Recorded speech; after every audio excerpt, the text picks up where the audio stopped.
Alrighty, tubers. Hopefully my battery stays charged well enough. I need to get another one. This one's not so great. I don't know what it is, but that has nothing to do with what we're doing today. Let's get back on task. Let's get on task, period. That is a turkey right there.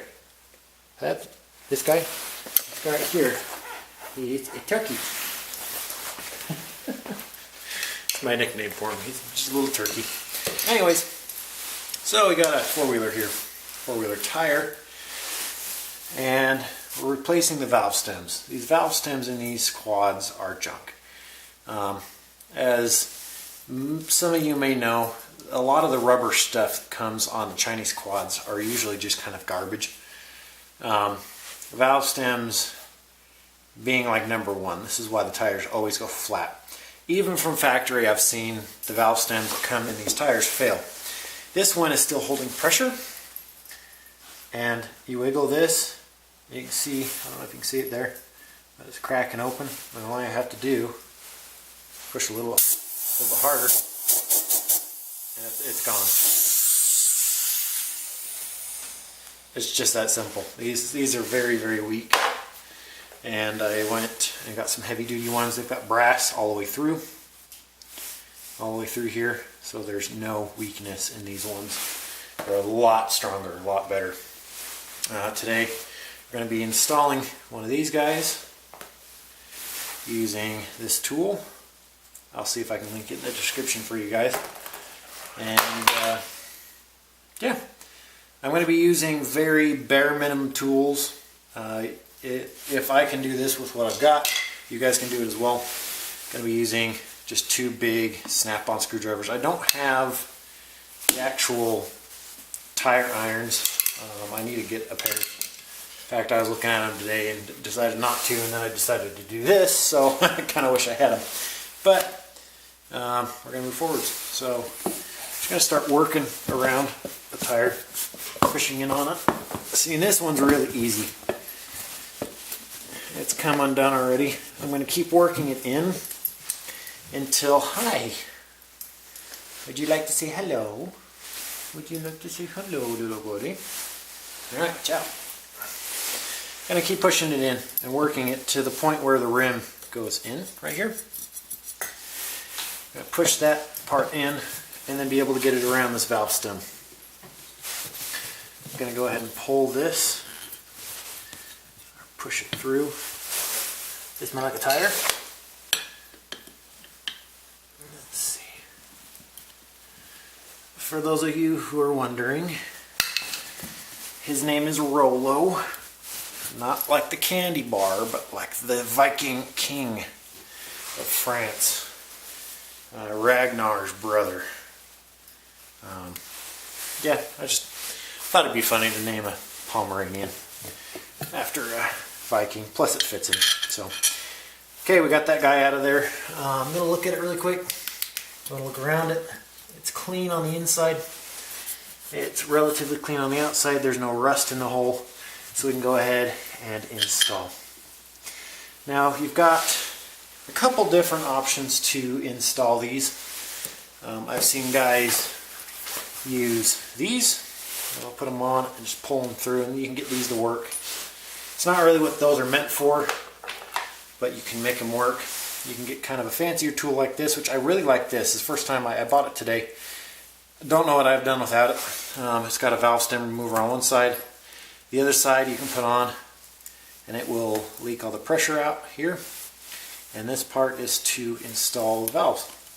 And then you've got a third option. I'm sure there's more out there, but a third option which most tire shops use.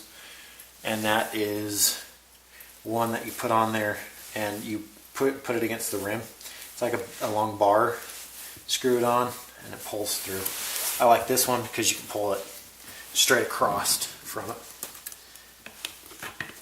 You're going to pull, wiggle around until it's fully seated.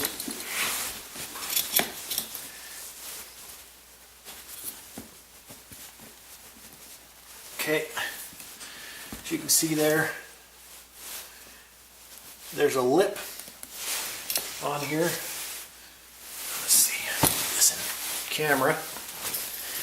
on these, there's a lip. It'll pull on past the lip. That lip is what we're looking for. Once you get it past that, you pull it a little bit more. In circles, if you pull hard in a straight fashion, it can break them. But pulling moderately and going in a circle like this makes it so all of the rubber that needs to come through will come through. We're going to go ahead and take this guy off. Push this down with my knee, get it around the new valve stem. I'm going to break it on the other side because I'm going to put some stuff on the tire. I'm going to just put some 303 aerospace protectant. I found this stuff will soften rubber a little bit. I'm going to be spraying the whole tire with it to make it look nice, but it works really good to protect the tires too. Oh, I already popped this side back on a little bit. So what I'm going to be doing here is just spraying it on the bead. Going to be a bit of a lubricant, get the bead to seat, but then it's also going to protect it. It's a lot like Armor All, but I find it much better than Armor All. If you've used Armor All in the past, I've never been overly thrilled with the stuff. This stuff's getting hard to find too. We're going to go ahead and spray it in here. Kind of push it back on, make sure it seats. Grab the air here.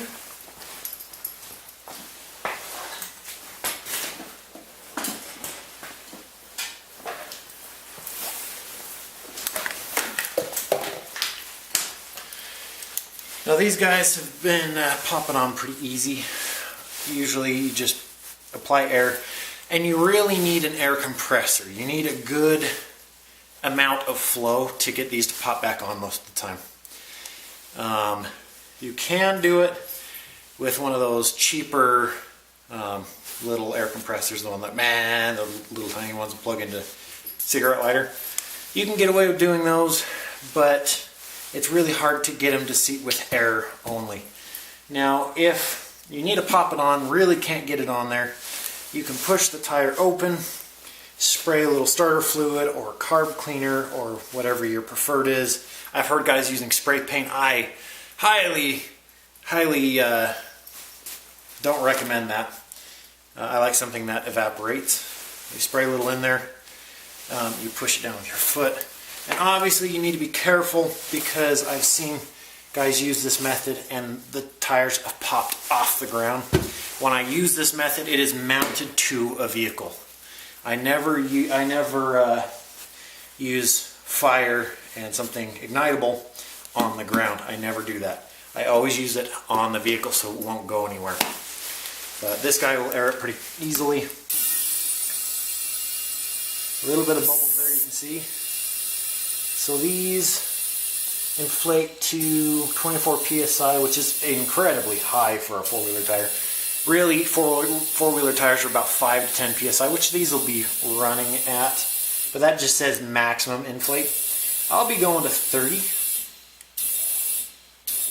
About 30 psi, and then you do this.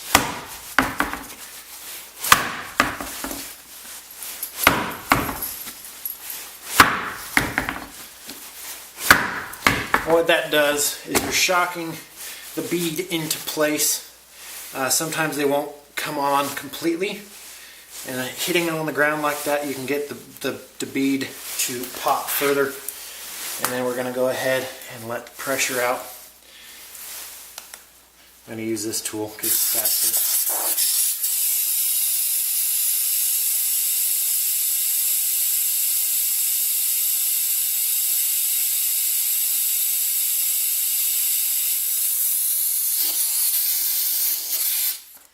Check that. This gauge is not very accurate, but it'll get close enough. It says 20 there. Need less. I'm running these about 10.